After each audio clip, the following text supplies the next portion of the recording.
Woo! Beautiful human. I'm Zach. That's Dan, and we welcome to the studio a human being who has a debut album.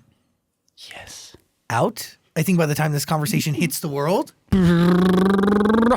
But also a member of a band that Dan and I and millions and millions and millions and millions and millions of other people love so deeply and dearly.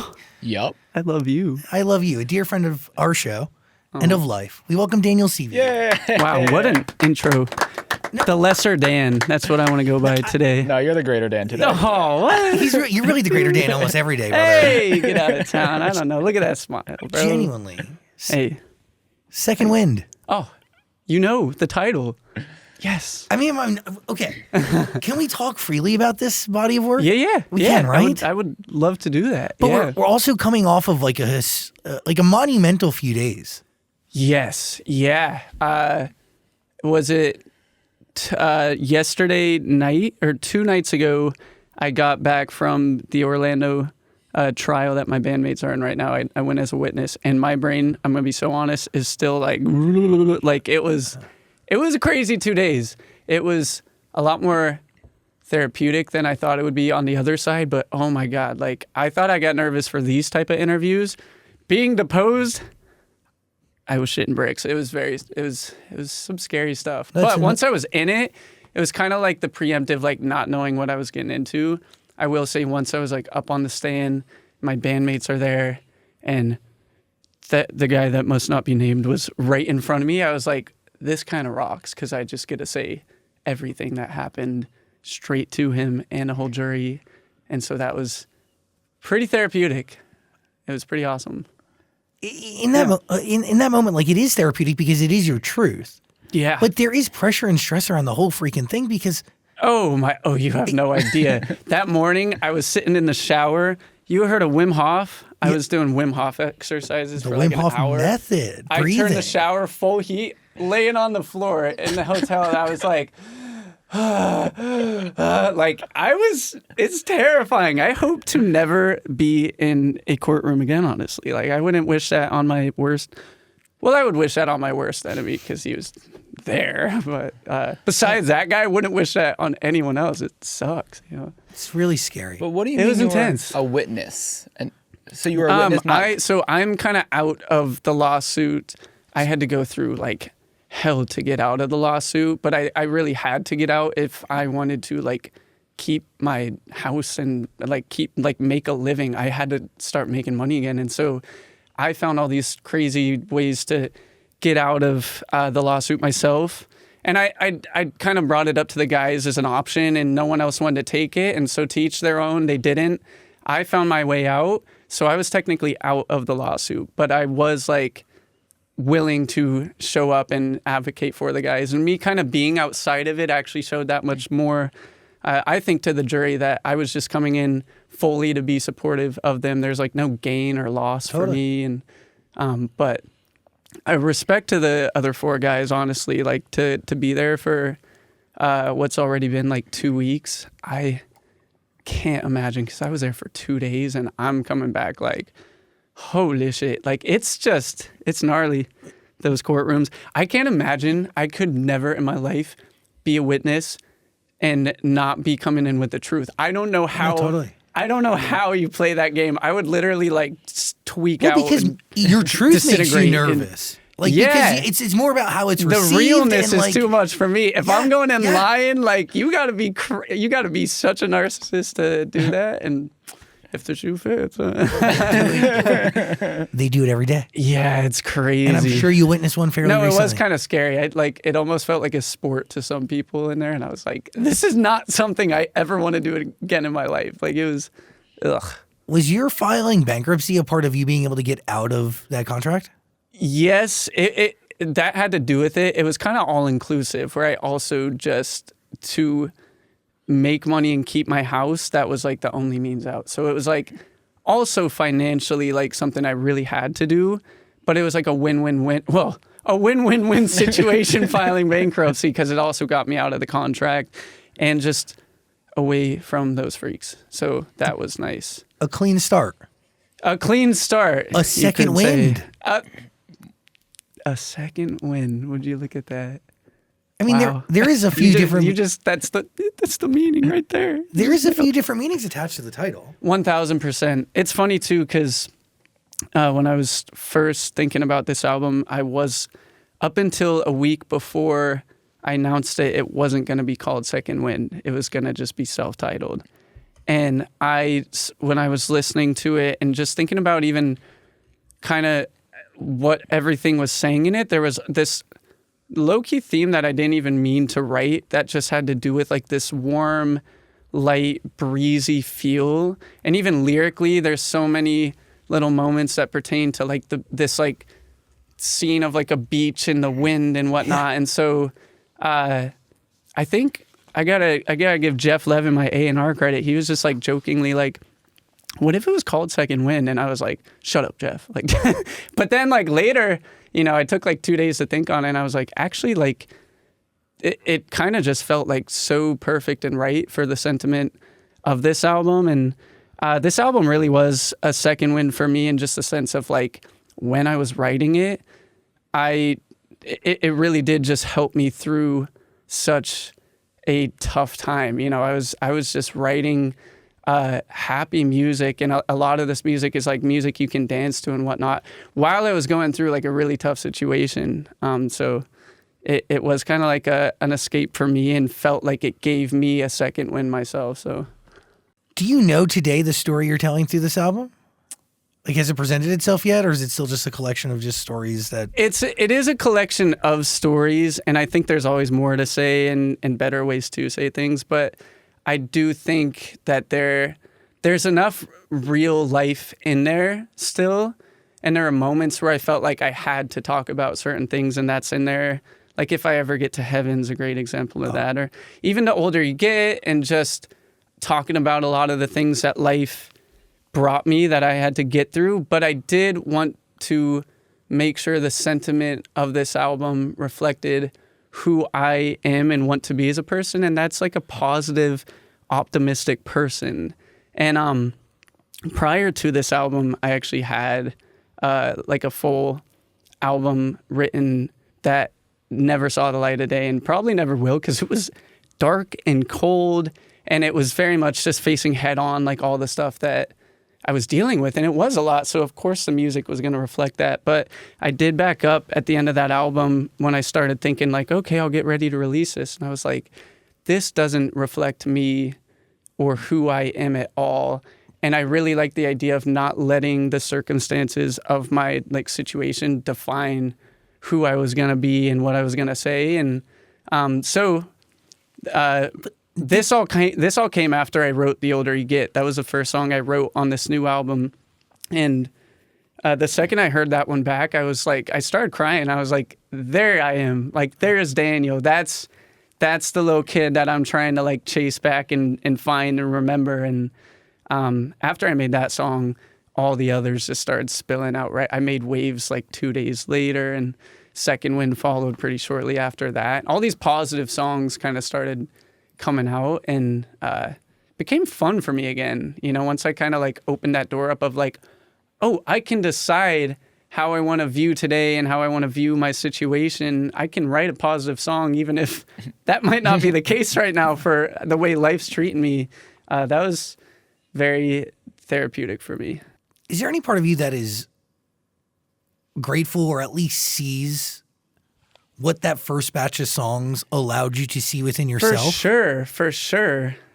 Definitely. They were very helpful. Because also like they were also just like not the greatest songs, so probably won't drop them. But it was like they were the first songs that I would say I wrote for myself, maybe ever, or in a long time.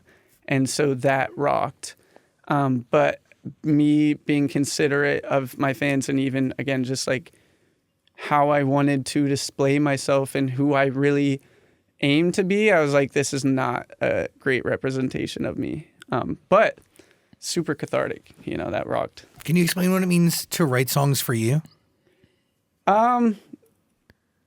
It is a very like different feeling. I think I fully just stopped caring for a second about what it sounded like or what it meant or anything, and I was just just write like full on journal entry mode, which was new for me. I come from a boy band where it was, and this is totally fine in the scenario of being in a boy band. There's a lot more of a formulaic setup to writing where you're trying to write a hit, and you might generalize terms or keep it boxed up to talking about relationships and whatnot. And I was writing some crazy lyrics in this other album that there are some dark thoughts, and maybe there's some merit to sharing those one day. I just thought for the first peer into who Daniel is, I was like, this is not a great representation. But I mean, I was spitting for sure. But you were also in dude, grief is really hard. Yeah. And, oh my gosh. Like, what? Like, give yourself grace and time and it was space. it was a weird time too. When I was grieving Corey, I was still rolling out the good times and the bad ones with the band. So even like that association just became this weird mesh of like work and life all piling on top of each other. And so it has been nice to kind of feel like I've like cut some ties with all the negativity, and I'm just like in my own bubble now. You know, that's been nice. I mean, my favorite record on the album, I mean, one of them, dude, Sunny Isles is great. Oh, thank you. So good. Your Light's really good. Thank you. But I do love If I Ever Get to Heaven. Oh, yeah. Yeah. I mean, that one's very special. I don't know if I'm going to be able to perform that one every night on tour. I've been like considering back and forth whether I think it makes sense or not. But I will say I had written so many songs about that situation and just about Corey, and tried to kind of nail what it was I was feeling and say it as clear as I could so many times. And I do think that If I Ever Get to Heaven is by far the closest I've been to nailing just my thoughts on that. But that being said, there's so many, it's like a tree branch of just like thoughts like flying out left and right, you know, there's so many thoughts that come in when something like that happens. So there's still a lot that I could say, but I felt like that was like the right amount to share for that. Who do you bring the desire to write? I mean, do you go with questions? Do you go with lyrics? And who do you bring it to? I work pretty closely with this writer, Michael Pollack. He's like my best friend. Yeah, he's a gift. I like to keep it kind of just between us most of the time. But I also, I worked with like a few people on this album that were super fun to work with. But I will say Pollack and I were just like this through the whole process. And yeah, I mean, he's heard every thought that I put down in song on, you know, every situation. And he's a great listener, so love him for it. He's kind of like my therapist a little bit. I think a lot of writers are. Will you play for him the other songs that you wrote on a topic before? Yeah. To just give him an idea? Yeah, and I think he nailed, when I played him those, I think he nailed the thought of like, I know what you're trying to say, and I think that there's a way we can say it crystal clear. And that's all, I mean, that's what every writer's chasing always, I feel like. It's just trying to nail, you know, first the what you're trying to say, and then even musically trying to nail the emotion to accompany that on the side of sound itself. You know, you want it to sound and feel just as clear as the lyric itself, and that's like what you're chasing as a writer always, you know. But that one did feel special, definitely. When you're writing in the room, does it start on that piano? Like, does it start on a piano? Yeah, that one. I only did one take of the piano for that one, and it's the one in the song. And I actually only cut one vocal for it. And you know, we definitely considered producing it out and whatnot, and it just felt like, you know, what had happened on that recording and whatnot just said enough and did enough to, and it just felt raw and real, and that's what that sort of song should be. So we just kept it there. When do you show it to his family, or do you not? Oh my God. So I was thinking about sending it to Lisa, his mom, for quite some time. But at some point I realized I was going to be opening for Dean Lewis in Australia. And we were set to go to Adelaide, which is where Corey's from, and Lisa lives with her whole family. And before I could even invite her to the show where I wanted to surprise her with the song, she texted me a day before and was like, hey, I would love to come to the show you're playing at with Dean. I would love to bring Corey's whole family. Oh, that's awesome. Grandparents. I get chills thinking about it. And I debuted it that night. Like, I played it for the first time for anyone. And oh my God, she was on the right side, just like a puddle of tears. And I was a puddle of tears. It was a really, really special moment. And we hung out like the rest of the night backstage, just me and the whole family. And they're all just as insane as Corey. And I remember like his grandpa, I got this tattoo that Corey tattooed himself the night he passed. And all of the friend group that was there ended up getting the tattoo. So I have it here. We're in the green room after the show. And his very old grandpa just takes off his pants in the middle of the room down to his like, this is so Corey's grandpa, just down to his ankles, and is like, look at my tattoo. And he's wearing like a Speedo under that thing. Like, I was like, you are so Corey's grandpa. Like, oh, I love them. They're all nuts. They're just amazing. The power of music, man. Yeah. You really understand it's a gift. And I try, especially with moments like that, I try to take it very seriously, where I would only drop a song like that if it felt like it could really be of like helpful. You know what I mean?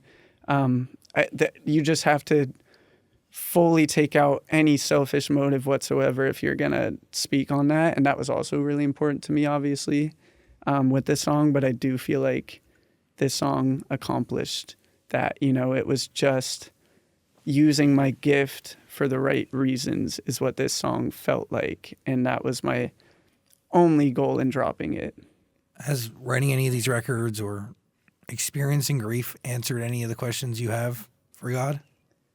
It's still up for debate. I would say my religion's at an interesting point.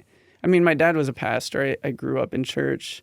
But my connection with God, I haven't gone to church in a while. And I think that naturally happens when you grow up in church. You really see the humanity of church and the fact that church is filled up not by gods, by humans. It is still a thing on earth that humans have infected to some degree. And so my standpoint with God has been a lot more personal lately than partaking in the church. And I think there's pros and cons to that for sure. But you sit in anything in this world too long and you're going to see the bad side of that. And I do think at some point I can definitely see myself coming back around in a sense. But I think things take time to kind of heal from and come back around to and feel good about, and that's kind of been my standpoint with church lately, for sure. I get it. Yeah, I went through a lot of hefty stuff, and and grief makes you rethink a lot of stuff. Well, yeah, and I think I there was a bit of a rub leaving the church for a music career. There was. I love my mom so much, and she just some of the messages she was getting from people at our church and whatnot. It was just. It didn't feel like something God would have loved to see someone do, and so it just conflicting. Yeah, it is very conflicting, and I think I've seen more than most firsthand what building like the shell of church around your life looks like, and you can go 5 to 10 years as a man of God and just I've seen too many times people build up the shell of being a man of God, and that equaling them just fully living a double life instead of just being real and authentic, on the fact that I am a broken human that sins just like everybody else. I think I've just seen too many times firsthand the like chasing perfection too hard to the point where they're now hiding their sins. And I just don't think that's what God stands for at all. You know what I mean? He showed up in the darkest of places, you know, in the most broken scenarios. And that's where he shed his light. And I think that's ultimately my goal, even in kind of doing all this, is just like fighting to hold on to that light, even in the darkest of scenarios, you know? That's the right mission. Thanks. Yeah. It's crazy to think that like your community, because you know, it's so funny. Like when we had a memory and one time in Memphis, we went to a children's hospital. Yeah. We went to St. Jude. Yeah. And by chance you ran into one of your old neighbors. Maybe you don't remember this. I'm trying to remember. But dude, I'm like almost positive it was one of the people That's crazy. that literally sent one of those crazy messages. Oh no. I remember, dude, I remember your face going white. Like That's so funny. this sheet of paper. Oh no. And like, Terrifying. dude, and you kind of explained it to me afterwards. Yeah. I'm sure little church boy in me kicked in though, and I was probably like, so great to see. Yeah, Like, it's like hard to beat, you know, it's hard to Yeah. get out of that. But that is a big goal of mine, you know. I think like I got like pastor's kid syndrome, if that's a thing, where like there is just like way too much people pleasing that you know goes on in church, and it's so built into me that it's definitely a goal of mine to kick. But I definitely failed that day. I know I was like such a delight, like for sure. I mean, what were those messages even saying? Like, because you really did. I don't know exactly. And my mom never went into depth with me on it, but I just know that it was very hurtful. And I think a lot of it landed on just a lot of assumptions about my mom that had like really no merit to it, you know, like, I think it was just cliche, like judgmental stuff, Yeah. you know, about how she was outwardly living her life in the wrong ways. And I would take the stand of at least she's just being honest about who she is and not just hiding it, you know. And I think that happens in church a lot. It's not always the case. I don't want to speak for the whole church. I think there's really genuinely great people out there. But I don't know, the idea of just like diving into another church right now for me and all the people among it, it's tough for me. You know, it is tough for me to get into that because immediately you feel the need to, you know, People please. yeah, we're all good. We're all good here. And that's just, I don't know. Is it accurate that you didn't? You only listened to secular music until Why Don't We? I hadn't listened No, to no, it's yeah, non-secular. I hadn't Yeah, listened to secular music up until junior year of high school. I grew up in Portland also, which already is like very hipster. And then my dad was a pastor, and kind of following the perfect pursuit of, you know, being godly people. We didn't watch Harry Potter growing up. We didn't listen to secular music. I thought Adele, she was the only one that made the cut into the house. And I thought she just owned the world, which she kind of does. Yeah, she kind of does. You know, so I wasn't wrong on that, but I thought she was like the only one, you know, out there doing it like that. And I was like, wow, Adele is just, and you could look back on videos of me like busking in Portland at like 9-10 years old. I'm only singing Adele. Like this is the only That's all you knew? stuff I knew. And I remember junior year, I heard this girl I had a crush on played me Jungle by Drake, like put the headphones in, and I never heard an 808 in my life. I was like, rock me real slowly. I was like, this is crazy. And went down like, you know, what I thought was like me finding all the deep cuts of the world. Like now I was listening to like Ed Sheeran, and I was like, and no, like Ed Sheeran's amazing, but I'm bumping top 40, and I was like, I know the deep cuts, you know. And up until like 2 years ago, I really started just diving into like the past. Like I hadn't heard Mr. Brightside until last year. How is that possible? We know it makes sense. Dude, do you know how fun that was though? Like being this deep into the process of making music, like being my own producer and hearing a song as electric as Mr. Brightside for the first time. I played that song all day. I sat in this studio and I just played it over and over again. It really is that good of a song where first listen, I was like, holy shit. Same with Sweet Disposition, one of my favorite songs ever. Now, like, that felt like a religious experience. Even like listening to that the first time, I was like, oh my God. But imagine being able to listen to all these songs that we were subjected to as children. And you're hearing and you're hearing it for the first time as an adult. And then like back then, like you had to like crave and like search for it. Like the idea of being able to like repeat something. Being like able that. to listen to that now is so inspiring, even for making this album, where, you know, I'm hearing a song. What I love is when you listen to a song too long, like Mr. Brightside, you feel like you cannot replicate it because you built it up to be this like tower that's so tall you could never climb anywhere near it. Billion stream song I could never write. When you hear it for the first time, it's just a song for me in that moment. And I don't know all the history of it. I just hear a catchy tune and I go, oh wow, that's really cool. I kind of wish that they did this. Boom. Now I can take the inspiration from Mr. Brightside, go write something completely different, and I'm not scared of the song yet. You know what I mean? I think at some point it becomes a song that big is intimidating to tread the water of even trying to write something similar, you know?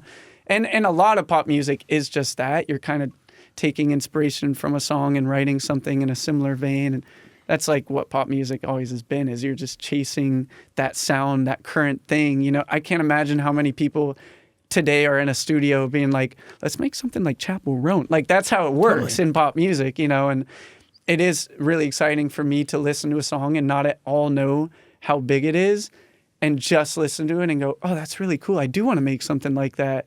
And I'm not like intimidated yet. No jadedness. Nothing. Yeah, exactly. That's been really fun. And God, I've been doing that with so much music. Like I hadn't heard the Gorillaz.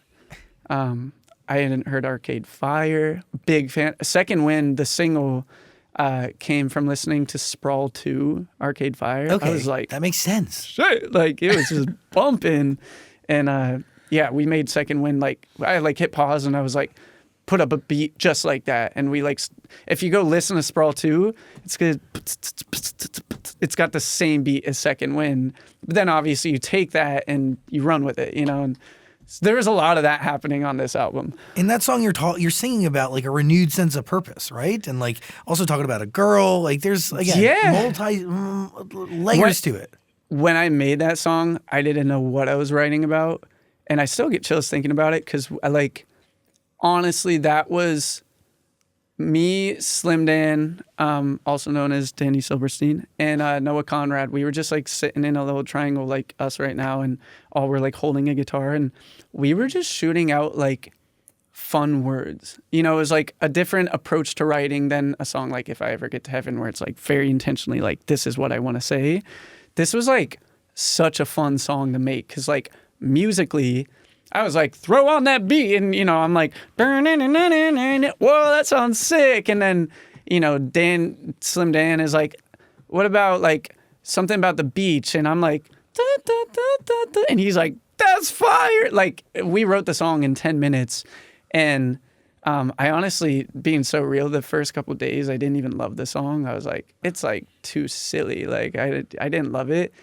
Like a week into listening to it, I like fully 180'd and I was like obsessed with everything the song was doing and saying. And there was this like amazing meaning to I was lost and afraid, but you gave me a second wind.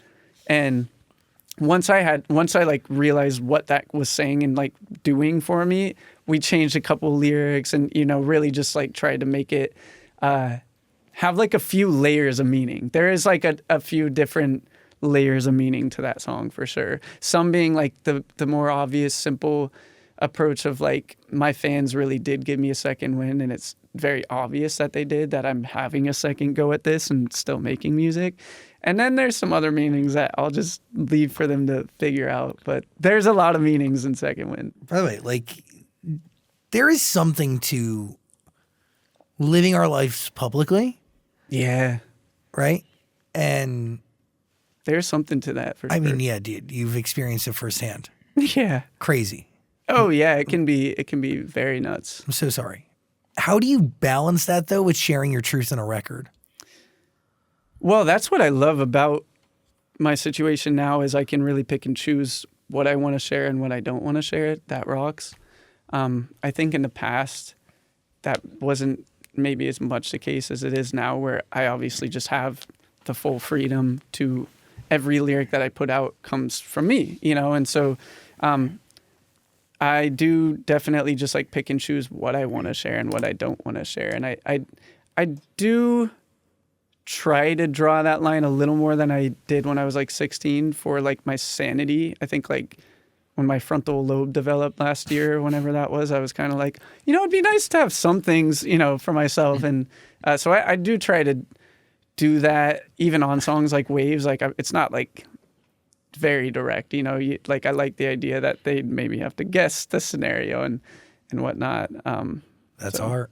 Yeah. Yeah, exactly. I like that. Like this all came into full clarity when your frontal lobe developed, not when some stranger was laying in your bed or in your closet. Or... That might have had to do with it too. Yeah. Like that might have helped jolt me into this thought process for sure. I feel like that happened like right around the time we hung out last. Yeah, we talked about it last time you came in. It happened recently before that. Yeah, it was really close to when we were talking. Hasn't happened since, so that's good. That's huge. Yeah, it is weird to think like she's just out there living her life, but yeah, I mean, we're all good here now. And yeah, I got a security system at the house, so that rocks. Well, that's what matters. Yeah, I didn't Security? have one before, which was kind of psychotic of me. I feel like I have you one live and in, you learn. well, yeah, like I have one in theory, but the idea that like it works when necessary, But yeah, totally mine different works situation. too good now. Like my good. dog will like scratch up on like the glass door, and it's like, and I'm like, okay, it's like too sensitive, but I'm not gonna change it. You got Like, 7 guards showing up for you. yeah, yeah. It's pretty good. How fun is it as a musician to be able to write your own music and produce your own music? 'Cause Dude. for the longest time, you just were Bro, told what you're doing. I love that question. It's so fun. It's something I've always wanted to do, and like me being a grade A nerd ass, like Yeah. it really does rock.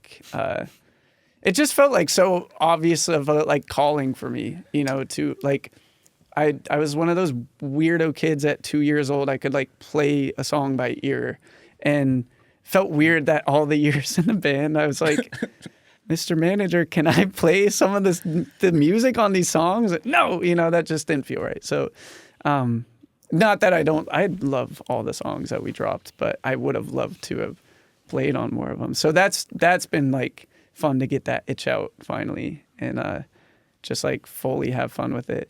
But obviously too, like once you're in it, making it to try to like succeed and make great music, it is still like intimidating on the other side, where like there are some pros to like having the pros do it, you know, and you can sit back but you know, there's always pros and cons to everything. Well, you relinquish responsibility Yeah. in one sense, but in this you get to collaborate with professionals. So you No, actually get, I do prefer this. Yeah. Yeah, like, you get to I do prefer learn. this. Yeah, exactly. like, what have you learned from Michael so far? Oh my God, so much. He's so good. He's so good. I think the best thing I've learned from Pollack though is like just like he always talks about the song like this like living, breathing thing where he's kind of like, let's let the song write itself, or like give it a little time and it'll like figure itself out. He'll always say about like when you're trying to nail a lyric, and like I just love how he like approaches the thought of a song being like this entity that we're like that already exists, and we're just like waiting for the world to drop all the things that need to be there to put it together. But it's true. Yeah, no, it's like it just makes it that much more special, and it is special. Like music is so special. So he's got such a inspiring viewpoint of it. Like he always describes moments we're looking for in a song. If it's like we're trying to nail something, he'll always be like, the magic will come. And I'm like, ooh, love that. And it does eventually, if it's meant to be. It does. He's always right, too. It's scary. And by the way, Michael Pollack writes for Beyonce, Miley Cyrus, Justin Oh, Bieber. yeah. The list is endless. Yeah. And he's just such And Daniel Seavey. Yeah, and he's really the sweetest dude, like such a light in the room. And I had worked with a lot of pros, and they were all amazing songwriters. But the day I met Pollack, which was years prior, at a session for the band, I got there early, and so did he. We just hung out on a piano, and I was like, oh, I love this guy. Like, I just like love being around him, and just like carries himself so well. Such a sweet dude. This entire album, it gives... it's new.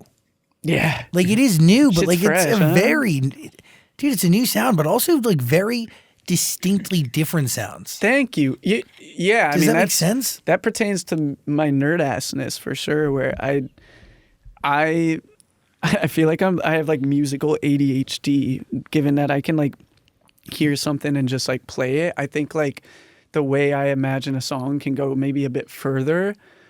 Like I have an unconventional approach to a song where like a typical scenario for a song might be like you started on a guitar and then you think, okay, I'll add a piano and drums and a bass. I'm like, what if I just do a cello and I pluck it this way? You know, like it's just I like to approach it in like the most odd way first. And if I can't accomplish it from that, then I'll back it up to maybe a more simplistic approach. And but I also love the idea of chasing what the song needs more than trying to box it up. At least right now, like this is my first album and I did not want to be like, this is my sound. Like I really did want to just like follow all the inspiration that was coming in at that time, hearing so many songs for the first time.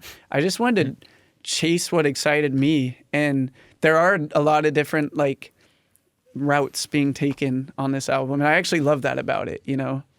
So okay, can you explain to me, like, if you're writing with somebody, are you writing to any sort of production that you crafted? Are you writing just lyrics and then tackling it later? I think it depended on the song. Like Second Wind, we were just like messing around and we made this like wonky beat because we just played Arcade Fire. And I was like, this is weird. I love it. Like I loved how weird it was. And we wrote around that.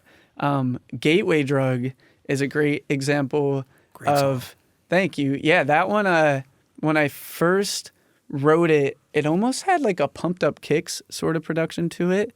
I might even have all the versions. I produced like 20 different versions of Gateway Drug before I finally felt like the production complemented the song in the right way. Which is so And this happened a lot for me on this album. Like maybe too much. I would hit these like rabbit trails of like version 50 and I was like, finally it's, you know, but like, no, but like, dude, a good song with great lyric could take many different forms and still be great.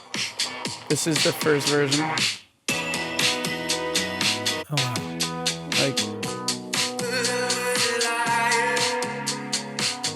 Like this sucks, you know?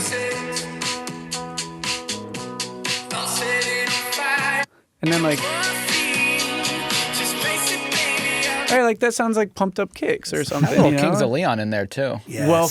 Well, okay, bro, you gave me chills. Funny you say that, because the next version sounds like your sex is on fire. I literally I never heard Kings of Leon in my life, and I heard them, and I was like, holy shit! So this was like 2 Kings of Leon, but.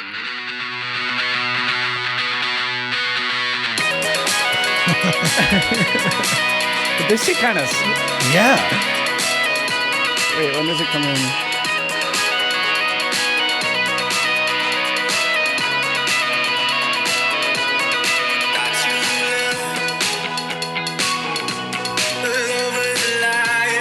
Like very Kings of Leon. It's really good though. Thank you. I do love that one. There was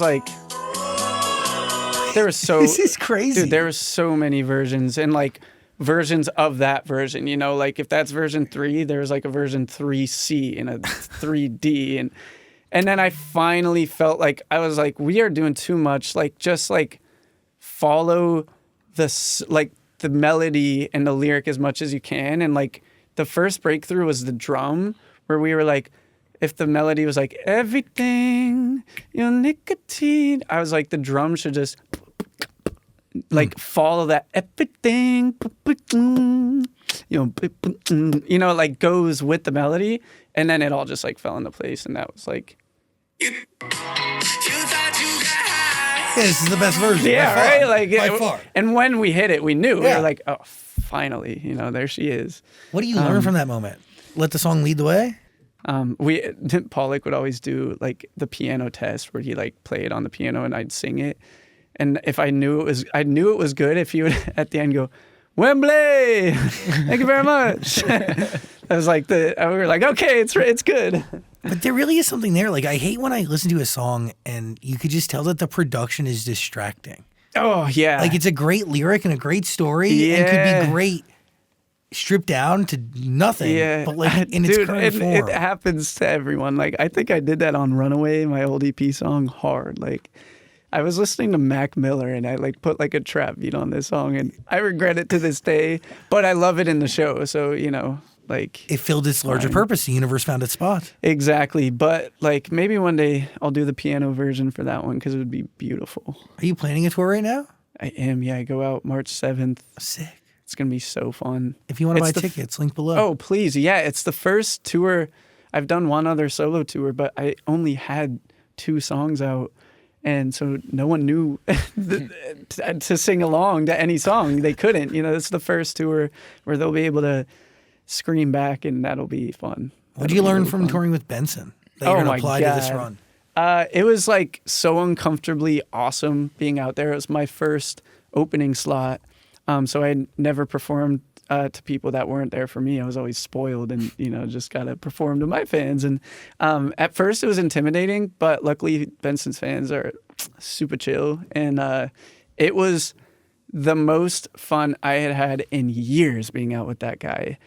His whole crew is like his hometown friends. They're the best. They're also all from Washington, like 2-3 hours from where I grew up.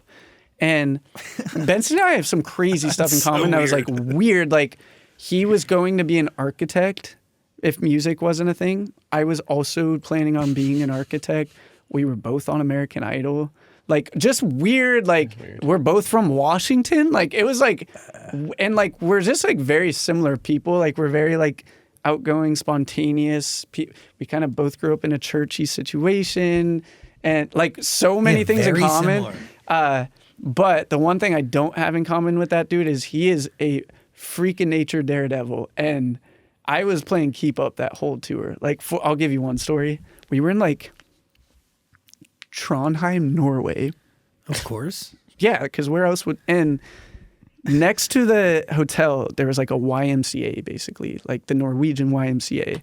And they had a full Olympic diving setup with like all the different heights. Oh, he would jump from him top. And his whole crew of hometown friends. Yeah, they all crazy. go to the top one first, you know, and it's like no, that's not okay. Up there, you know, 50 to 100 feet, somewhere in that range.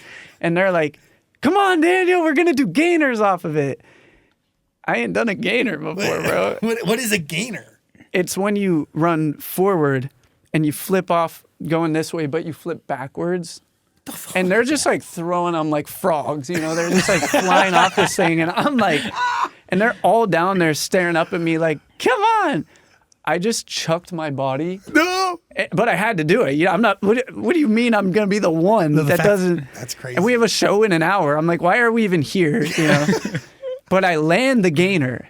I do not know how, God bless. Seriously, like, the universe my had soul. your Yeah, it was crazy. But then I thought I was like done. I passed, you know, and they go right back up.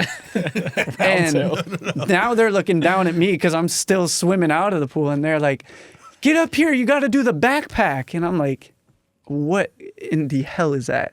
And I get up and Benson's waiting on the edge of the diving board, like heels off, like toes are the only thing left on. And he's just balancing on it. And he's like, come here. I get on him, like hugging him on the front side, like a backpack. Like I koala'd this man. And he backflipped off the high dive with me hanging on. And the whole way down, I was like, ah! Like, and we landed gracefully. And that's when I fell in love with him. So. The fact that the universe allowed you to land that twice. The universe is allowing him to land it more than twice every time. It's scary. No offense. Like, he does this. No, yeah, you don't do this. No, I did not. Is there video of this? Funny you ask. McLean, his friend, filmed the whole thing. I swear to God, he dropped his phone to the bottom of the pool and it was toast. We swam down. It was like 10 something feet deep and we finally got it and it was busted. So just got to believe me. No, but he's like a trained professional. And by trained professional, I mean he's just been doing this for forever. Yeah, and I think he was. I think a diver. He did. Yeah, he was a diver.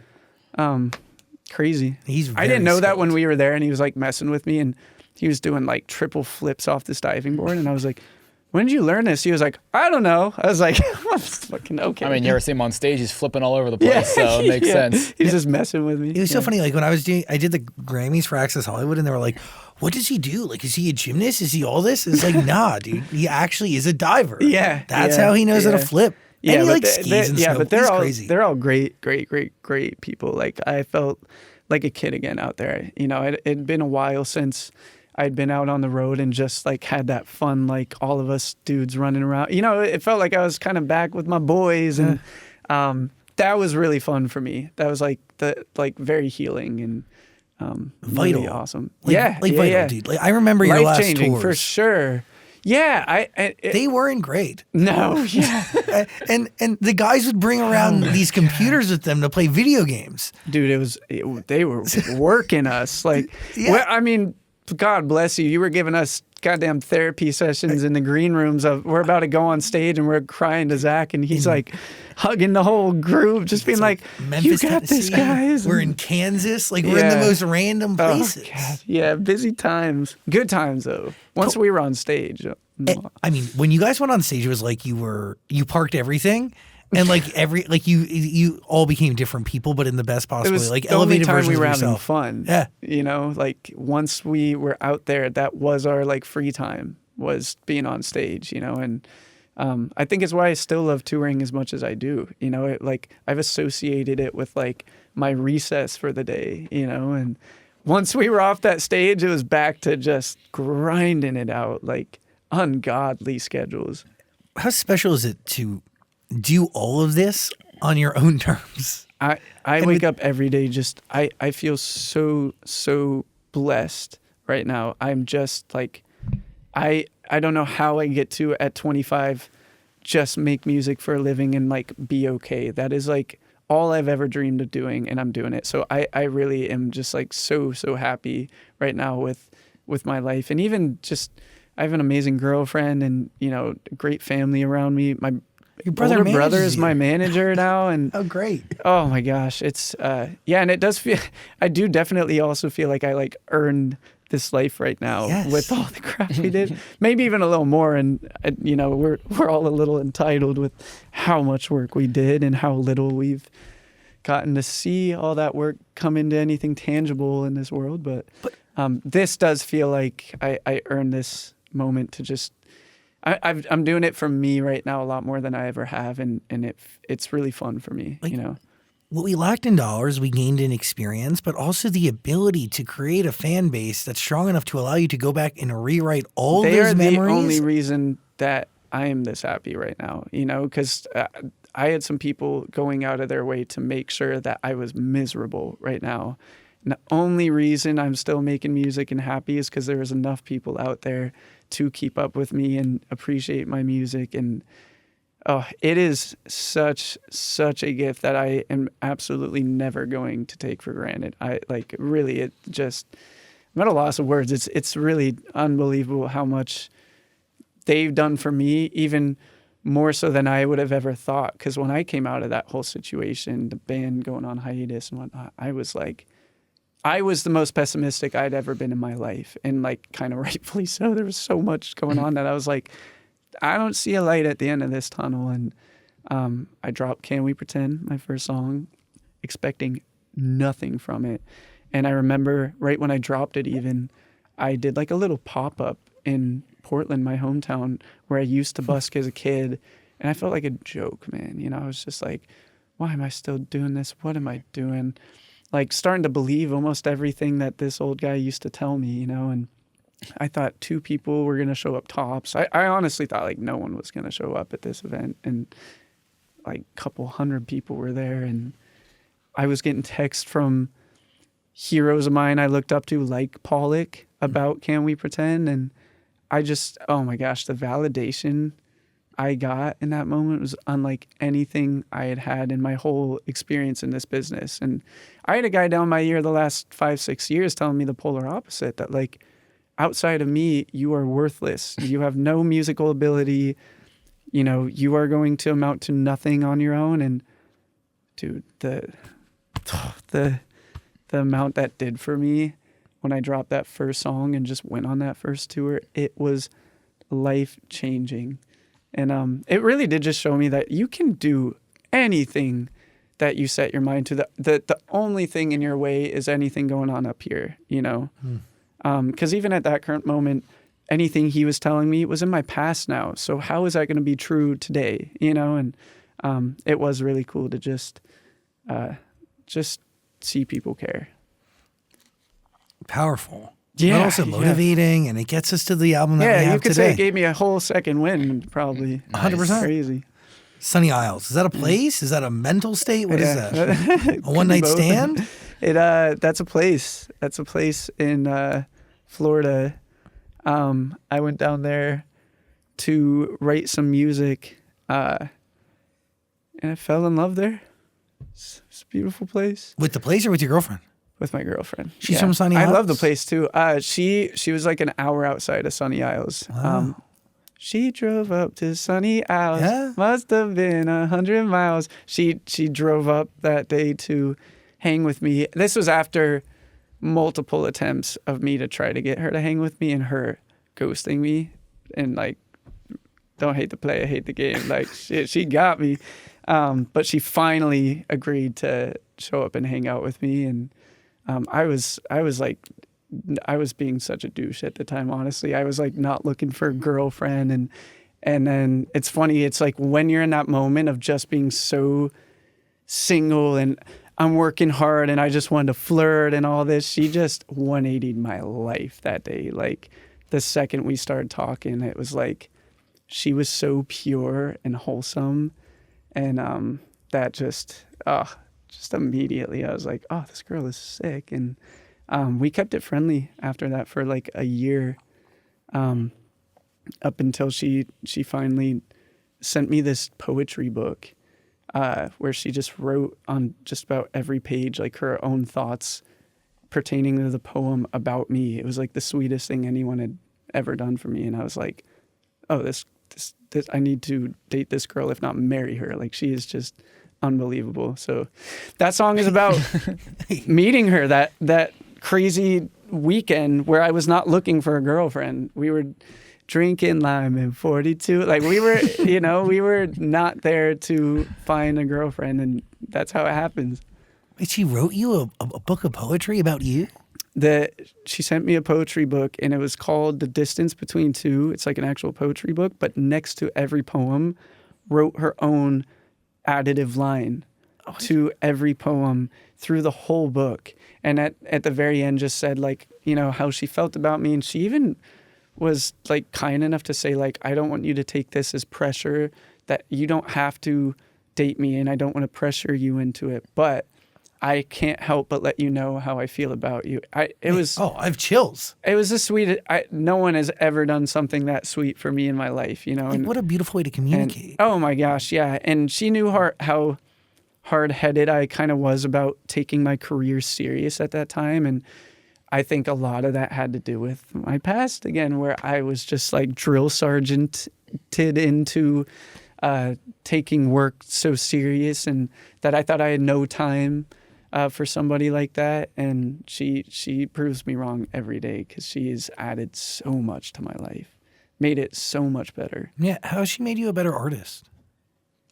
Well, we actually quit drinking together, and in a funny way, that cleared so much of like my mental capacity. Felt like it just like doubled. And I will say it wasn't even a serious thing we did necessarily. Like one day we were like about to like order some wine in, and we were like, eh. And then like 2 days later we were like, eh. And we were like out a week later and everyone's drinking. We were like, I feel good. Do you really want? And it's been like a year and a half, and we continued that streak. And I will say like together we've built like this, we are like the healthiest we've ever been.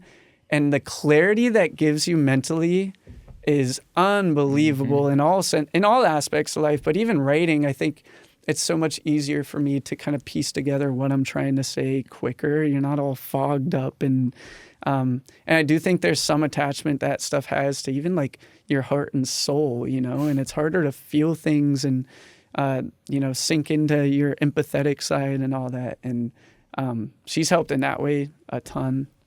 And yeah, she's also given me a lot to write about because she's just so awesome. How has she made you a better person? Oh my God, she turned my life around. Coming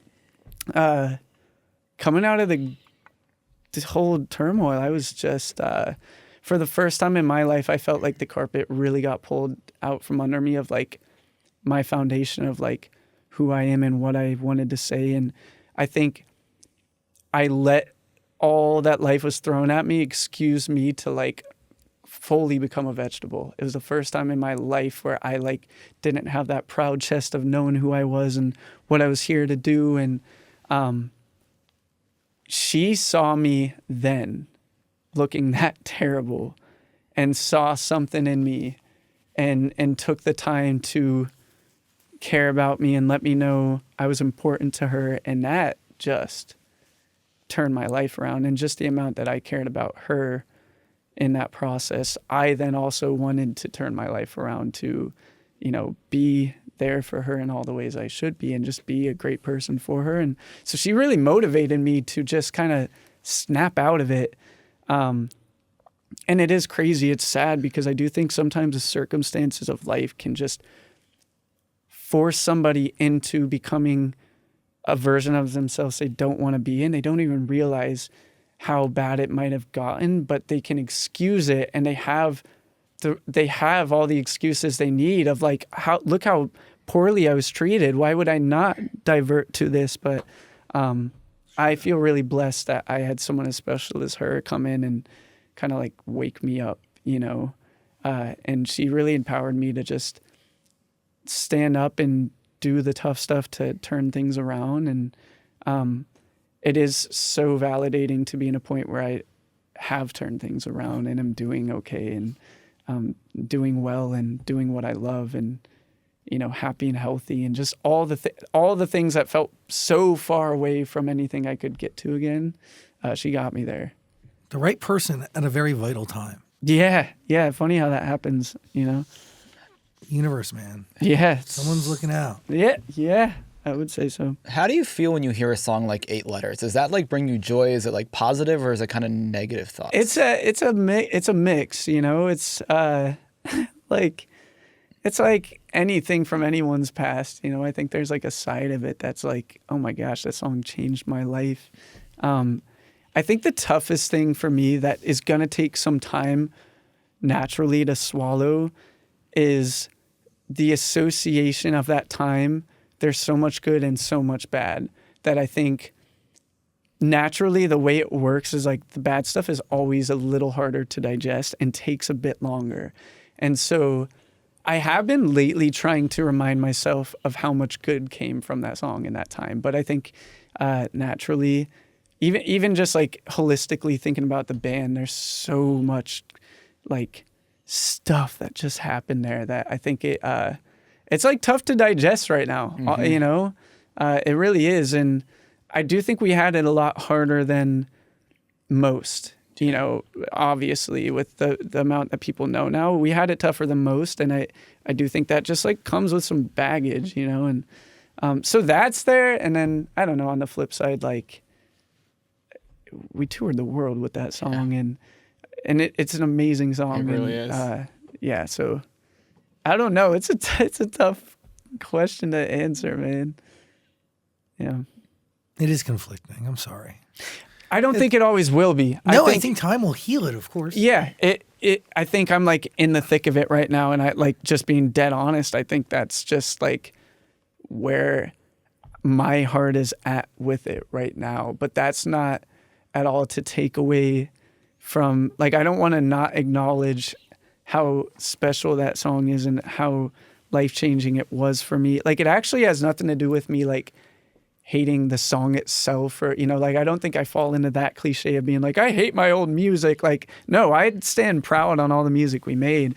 I think I just can't help but associate that with some bullshit. And rightfully so. It'd be weird if you didn't at this stage. Yeah, like, you know, even like, and it's not fair to me or the guys, but like if you say the name, why don't we right now? I'm like, ooh. You know, it's just like the first, like your survival instinct kicks in right now. And I'm like, ooh, like, It's a tough subject, you know, and Yeah, but as we speak, we have your other bandmates sitting in a courtroom in Florida or just leaving a courtroom as of now. Exactly. Like the dark cloud isn't fully gone. You know? And I do think winning this is going, if we do win this, it's obviously going to be like very healing. And I don't even think I know everything it would do for us.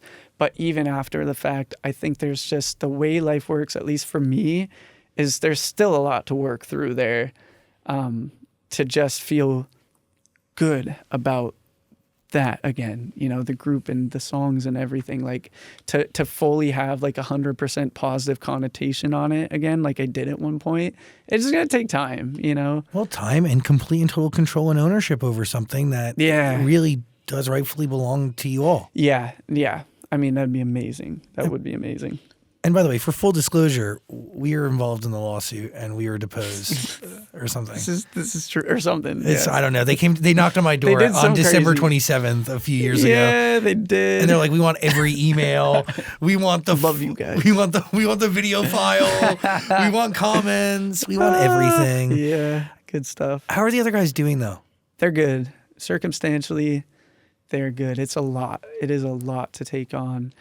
And I really like, I look up to those dudes and respect them like nobody else, because I will speak for them. You all have no idea how much they are dealing with on a day-to-day. Like, even the stuff that has gone out, you are looking at the tip of the iceberg of the amount of stuff that these guys have to deal with on a day-to-day basis. Like, that's true. Oh my gosh, the amount of weight on top of these guys, it's so unfair and so sad, and they are handling it better than I think anybody else could. I think anyone else to take a day in their shoes would just disintegrate. Like, it's unbelievable how much they are doing right now. So all props to them. Like, they are some strong dudes. Dude, my heart is heavy for you guys because, thank you. You know, I care about you guys very much, and it is a lot. Like, there's, you know, yeah, and I'm excited. I mean, crazy time to meet up with you and talk, because like literally, we could have a verdict in like a couple days from now on this interview, and like that's just wild. But I'm hoping when this is aired, we won it. That would be that'd be fantastic. Can you That'd explain be sick. what that would mean though? I don't actually. So it's funny you ask. I'm the most out of like the wins and losses because I'm out of it. I'm sure if there's wins, my bandmates would love to like make right with me, but yeah, of course. I actually didn't want to go into the lawsuit with the added pressure of wins and losses being something I was aware of. Like, I just wanted to go in totally unbiased on the situation and tell my story and truth. So I have yet to know like in detail what it looks like if we win. All I know for sure is that like the rights to the name of Why Don't We and all that would come back to the band. Which by the way, that alone is like I want to it'd be sweet. Yeah, I gotta say, I've said this story every time you come on. Yeah, I've never watched people perform more shows in a small amount of time than you guys. We were working. We were overworked. That's like not even. We close would go to bed it. at 3 a.m. A normal day would be like we wake up 6 a.m., go do like a TV something, you know, TRL or something. Then we would go do interviews for hours. Then we would go back to the venue and we would sound check, go straight into meet and greet, have 30 minutes. That was our only free time on a normal touring day. Before we would go on stage, we would do the show. Then we would do an after show meet and greet, which I don't think even exists for most people. I didn't know that. No. But then we would get on the bus and it'd be 2, 3 a.m. And so you do the math there. You're waking up in 3 hours to do the other 6 a.m. call the next day. And then the day after that, you're on a red eye from China to Australia, and you're doing promo in the airport when you land. Yeah, it's crazy. Because you have to make sound check. Like, it was unreal. And I just unreal. I want to give context. Like, I have witnessed the schedule of many a pop star and many a superstar. This was like forcing you No, to do it's- things for the sake yeah. of like, there's a 5-10 Yeah. minute window. Take it. I mean, I watched you guys do 6 shows on 2 different sides of the country. It was insane. In the span of 48 hours No, or like and we were 36 so hours. convinced that was normal, but even that is not. And it was funny actually because at one point I finally was like, this cannot be normal. No.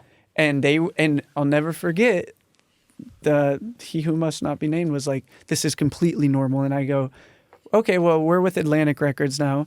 Can you get me Ed Sheeran's promo schedule? Because at the time, Ed Sheeran was at the top of his game, doing radio every day. Yeah. You know, he's pushing Shapey right now. And so the bigger you are, the busier you are. So I go, get me Ed Sheeran's promo schedule. I need to compare the two. No, He was working hard. We were probably doubling his promo schedule. Yeah. And we didn't have a hit yet. No. What are we doing? The whole thing was so bonkers. Like, they were Ugh. putting you on private jets, not because you could afford it, but because you physically needed to. Because the time, you needed yeah. to travel to Yeah. fulfill the amount of commitments that somebody agreed for you all to, it was to insane. do. It was insane. And while we're on that jet, we're like No, stressed. shooting content. Well, no, we're like filmed Yeah. the whole. You know, it was insane. It was insane. Yeah, I do remember, like, I very, very, very much remember, like, being in Missouri or Kansas, and, like, the only free time you guys would get would be right before the show, and then right after you would talk to fans. Yeah. And, like, the guys would be on their fucking, like, you'd bring fatback computers in to play, bring in, Yeah. like, video games. Yeah. And that would be the That was only our, like, release only for, like, recess, 2 yeah. hours, 4 No, hours. it was crazy. It was crazy. Unlike anything I'd ever witnessed. But it does, Yeah. like, for as hard as it is, it does make you stronger. Oh, yeah. Resilience is needed. Yeah, and as terrible as it is, like if I'm trying to find like a pro in it and a positive side of it, like obviously I'll never have a problem with work ethic. You know what I mean? Like there's that, I guess, you know. Yeah, and I don't know. It was nuts. It was a gift at the same time. A lot of great stuff happened. I would say the only problem with it was like there are lines drawn in the world, especially with kids ethically, Totally. that you just should never cross, and those were crossed, and that's just like unfair, you know, and that was unfortunate. But I like also cherished those years for like all that it was, because it was so fun when we were in, you know, on stage or in those moments where we got to finally like have a little fun. It was unreal, you know. Isn't there also an unreleased Why Don't We album that you produced in the world somewhere, unreleased? Yeah, well, we have like, oh my God, we have very, very many songs that never saw the light of day. Some that I produced, some that I we heard worked some of them. with, and yeah, we would always play all the deep cuts. Dude, I remember that. And I also got to say, like, you were very present with every fan. And I watched you interact with a lot of people, and I watched you interact with a lot of people who needed that moment of specialness. And Thank you. like, Thanks. yeah, you guys are good I people. love people, you know. You deserve the success that you're getting. Yeah, thank you. It's true. Lose Me Like You Mean It. Oh, Who is that banger, to? banger. I mean, I can tell you about that one. That one was the sentiment. It kind of took on two meanings, and there's one side of it where it's like, it could be a breakup song, which I love for someone going through that, but I really wrote it about Kat just playing hard to get with me. She was a tough one to win over, and she wasn't gonna let me in unless we were dating, and she won. So yeah, that one's about Kat. There's a song on this album that you say is the best song you've ever written, or your favorite song you've ever Oh created. my God, yes. What song is it again? So, we'll see if it's on the album or not, because I made it like 2 weeks ago. But Wait, what? I made this whole album and finished it probably like a few months ago, and I like turned it in, you know, like 2 months ago or so. And then out of nowhere, you know what happened was I toured this album, opening for Benson, opening for Dean, and all of it felt great. But I think the second you display your music in front of people, there was like something missing. And I felt like I knew exactly the song. I told my brother Tyler, my manager, at the last show, I was like, I'm going to go home and I'm going to write my favorite song I've written. And I don't know what it sounds like, but I also like hear it in my head. Like I just like felt intuitively that I was going to write something really special. And I went home, immediately like set up my studio and sat in there for 5 hours made absolutely nothing. It was like anything I tried to make was just terrible. And then on the way out from the studio, kind of like giving up, being like, damn, maybe I was wrong. This like melody popped into my head, and it's called Eden. It is my favorite song I've ever written. It's like very up tempo and fun, but just the sound of it felt so special. And it was one of those ones where I kind of was lyrically just playing around and almost following what I was mumbling on about. And then it just took on so many special meanings, you know, and it kind of has to do with my relationship with my girlfriend, but also my relationship with God kind of at the same time. Is there a place on the album for it? I'm trying to get the label to let me slip it on there. And so we'll see. It'll either be on the album or be like a deluxe single is how I see it landing. Eden. But it's so special. Like the Garden I'm of definitely Eden. gonna do it live. Yeah, exactly. I'm gonna do it live, and it's gonna rip. So what's the apple? The sun went cold, the sky was bleeding. I caught the last rain out of Eden. Yeah, that was kind of me like giving up on my faith in God and in life. You know what I mean? And like when you hit that like dark spot, you know, you just. I felt done. I was taking my train out of the good times, and I was going into a lot of bad ones, you know? No pun intended. Good times and the bad ones. Yeah, shit. Spoke that album into existence. And then, I love the chorus lyrics. Just like, well, I love the pre, too. It says, if people never really changed, then what you've done, I can't explain. You gave me something to believe in. And when I wrote it like, I was kind of writing about Kat. And then as I heard it back, it felt way more like a religious experience. And I do think it's very 50-50 where it lands for me now, where I do think it like equally has to do with just where I'm at with God too, where he's kind of showing me right now if I do just trust him and make an effort to kind of try to be more like him every day, it's turn my life around, you know?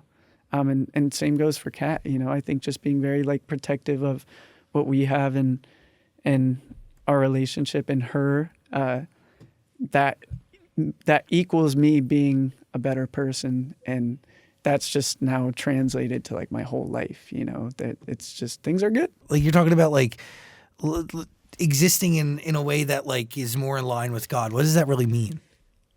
Genuinely interested. It sounds stupid, but just like trying to like have some self-control and not make bad decisions, you know? I think when things are going bad, funny enough, that's when you excuse yourself the most sometimes to start making bad decisions because they feel like they might aid like what's another one? Like drinking, or you know what I mean? Just like I was doing more than drinking. It got kind of ugly, you know, and I was trying things I hadn't tried and just making like decisions I never thought in my life I would ever be making, you know. And at the time you like think that this, you know, it feels like an escape and whatnot. And on the other side of that, everyone knows how that goes. It gets worse, you know. Now you're like a shell of a person trying to get up from your bed and you can barely get up in the morning. And that's where I was at for a second, you know, and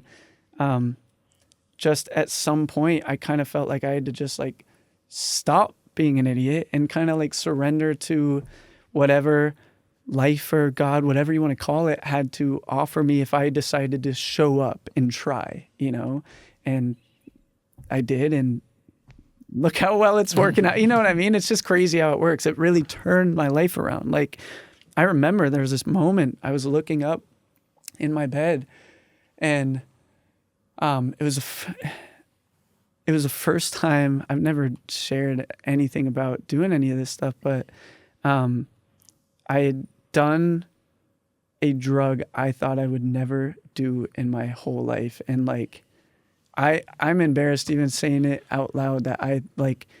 The night before I had done something I never thought I would do in my life. And it wasn't anything like insane, but it wasn't weed, you know, it was somewhere in the middle there. And I remember the next day I just oh my gosh, I felt like I was becoming, if not had become, just about everything I never wanted to be. And I was sitting up in my bed and I was looking up at the ceiling and I was like, I can let life turn me into a vegetable right now. And it would actually be the easier route out of all this crap, is like just hit escape mode and just keep doing stupid stuff like this.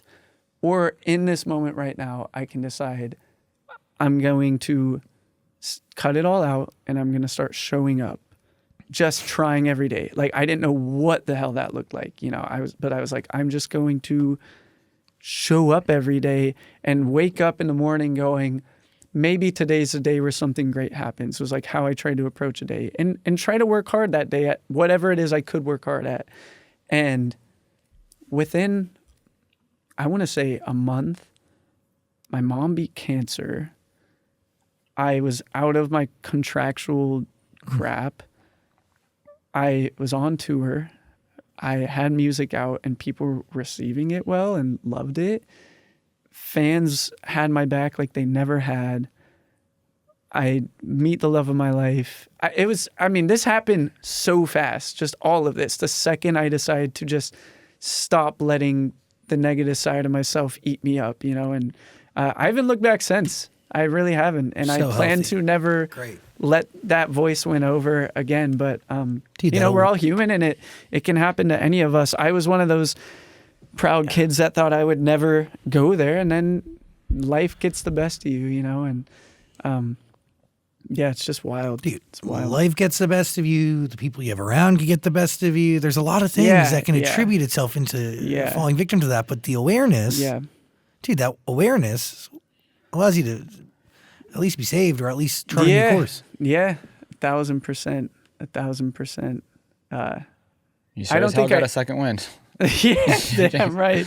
Damn right. I don't think I even realized how, like, just how bad it had gotten. And that, like, that's so cliche, but it really, like, I understand now when someone says that, why they say that, you know, because, like, one thing leads to another. And, like, when a lot of bad is happening, it does become that much easier to just excuse yourself for doing whatever you need to do to, you know, you get that entitlement of, like, and we had it tenfold with the way we were treated. It just felt like I deserve this break mentally. So you go find a way to mentally give yourself a break, and, like, you got to give yourself some tough love in that moment and just get up, you know. But you also needed to cross that line that you had set for yourself. Yeah. In order for you to have that revelation. Have to. You do have to. Yeah. You do have to. Yeah. It did feel like a bit unfair that, I landed there, but at the same time, you make the bed you lay in, you know, and I'm just happy to be out of it.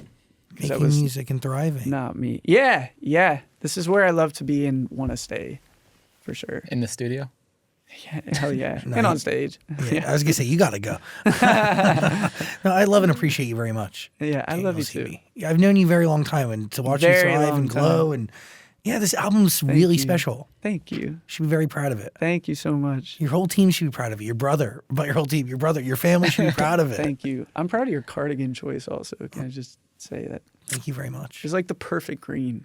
I hope the camera picks it up as well as it looks in the room, because I hope so. It's perfect. You good? Yep. Hell yeah. Daniel Seavey, everybody. Please listen to Second Wing. There's a link below. Second Wing. Second Wing. That's the next album. Thanks for hanging.